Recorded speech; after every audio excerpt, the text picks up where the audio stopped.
گھوڑا روزانہ یہ سختیاں برداشت کرتا اور حد سے زیادہ لکڑیوں کا بوجھ اٹھا کے گاؤں جاتا، پھر مالک وہ لکڑیاں بیچ کر راشن خریدتا اور پھر وہ گھوڑے پہ سوار ہو کے راشن کے ساتھ واپس گھر آتا تو اس میں سے کچھ راشن وہ جنگل والوں میں تقسیم کرتا اور پھر پیسے کماتا۔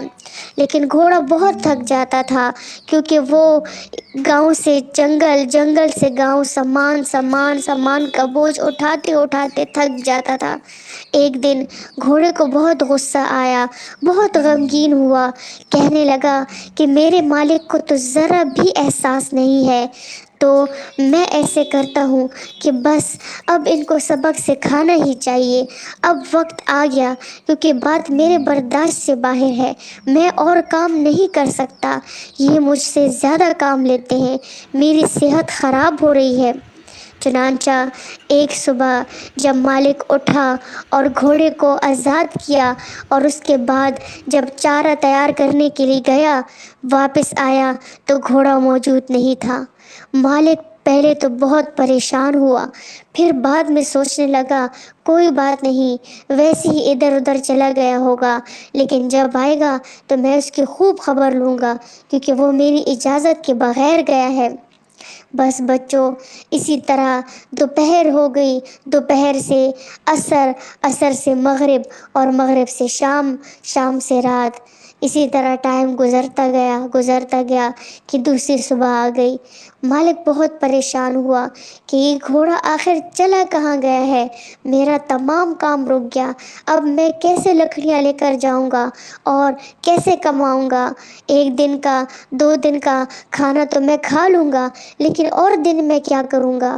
بس بچوں، وقت گزرتا گیا، تیسرا دن، چوتھا دن، 5واں دن، آخر میں مالک کے ساتھ جتنا بھی راشن تھا، جتنی بھی لکڑیاں تھیں، آہستہ آہستہ ختم ہونے لگی۔ بس مالک گیا درختوں سے پھر لکڑیاں کاٹنے اور لکڑیوں کو جمع کر کے ایک چادر بچھائی، اس میں وہ تمام لکڑیاں رکھ دی اور پھر وہ اپنے کندھے پہ رکھ کے وہ چادر چلنے لگ گیا۔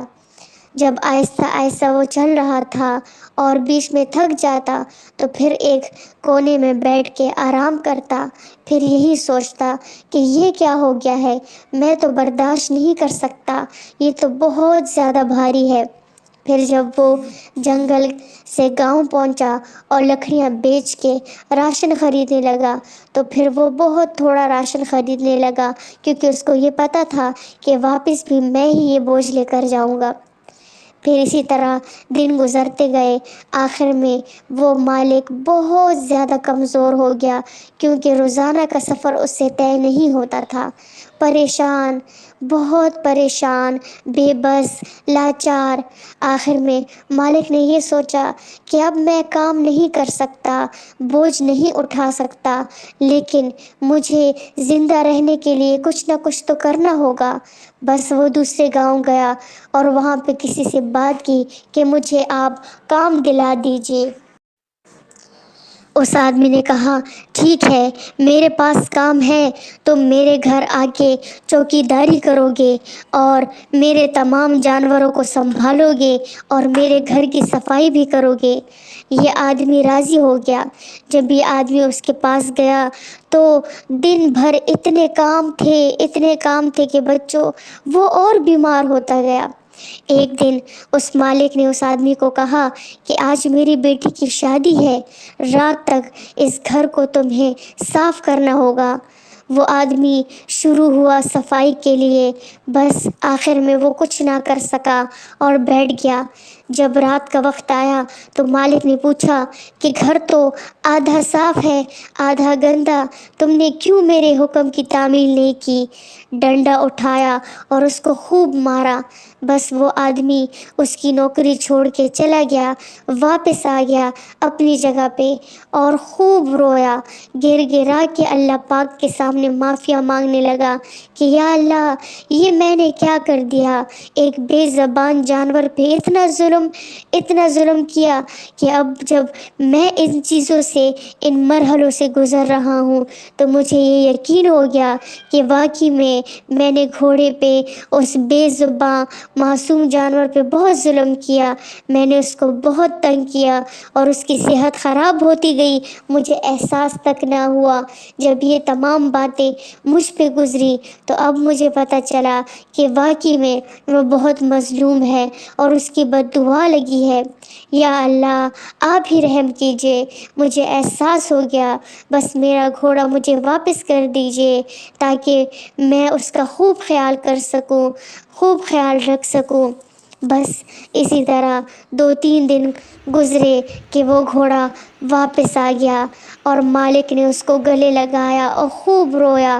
مالک نے کہا، اے میرے پیارے، اے میرے لاڈلے گھوڑے، تم کہاں چلے گئے تھے؟ میں بہت غمگین تھا، بہت نڈھال تھا، شکر ہے کہ تم واپس آ گئے۔ اے میرے گھوڑے، میں جانتا ہوں کہ تم بات نہیں کر سکتے، لیکن مجھے یہ اندازہ ہے کہ تم محسوس کر سکتے ہو میری تکلیف کو۔ میں تو نہ کر سکا، انسان ہو کے، اشرف المخلوقات ہو کر میں تمہاری تکلیف نہ سمجھ سکا، لیکن مجھے یہ اندازہ ہے کہ تم میری تکلیف ضرور سمجھو گے۔ مجھے معاف کر دو میرے گھوڑے، آج کے بعد میں تمہیں کبھی نہیں ستاؤں گا۔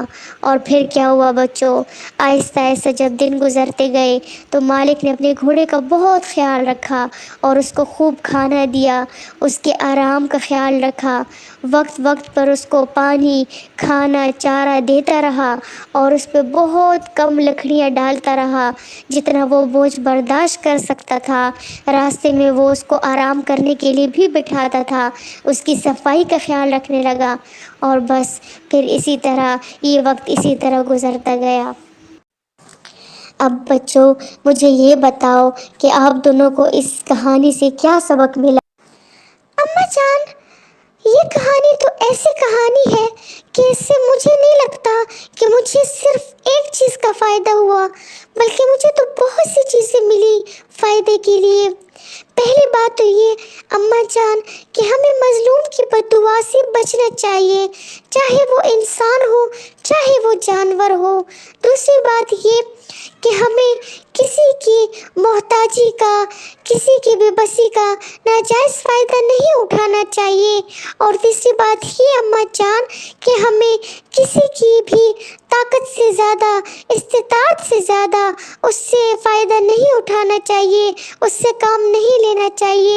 اور اماں جان آج تو ہمیں خود ٹیچر بھی بتا رہی تھی کہ قرآن پاک میں اللہ پاک فرماتے ہیں، اعوذ باللہ من الشیطان الرجیم، بسم اللہ الرحمن الرحیم، لا یکلف اللہ نفسا الا وسعها، کہ اللہ پاک کسی کی بھی برداشت سے زیادہ اس کو تکلیف نہیں دیتا۔ تو پھر ہم کون ہوتے ہیں کہ ہم کسی کی ناجائز فائدہ اٹھائیں اور اس کو ہم زیادہ سے زیادہ تکالیف دیں۔ بس مجھے تو یہی سبق ملا اماں جان۔ ہاں جی، ہاں بیٹا، یہی سبق ہے۔ اور عقبہ آپ بتاؤ، آپ کو کیا سبق ملا؟ اماں جان مجھے تو یہ سبق ملا اس سے کہ وہی بات جو مہرہ نے کی، میں بھی یہی کہنا چاہوں گا کہ جب تک ایک چیز ہم پر نہ گزرے تو ہمیں اس چیز کا اندازہ عورت کے معاملے میں نہیں ہوتا۔ جب معاملہ مالک پر پہنچا، مالک سے ہو کر گزرا، تو پھر اس کو پتہ چلا کہ واقعی ہی میں نے بہت ظلم کیے۔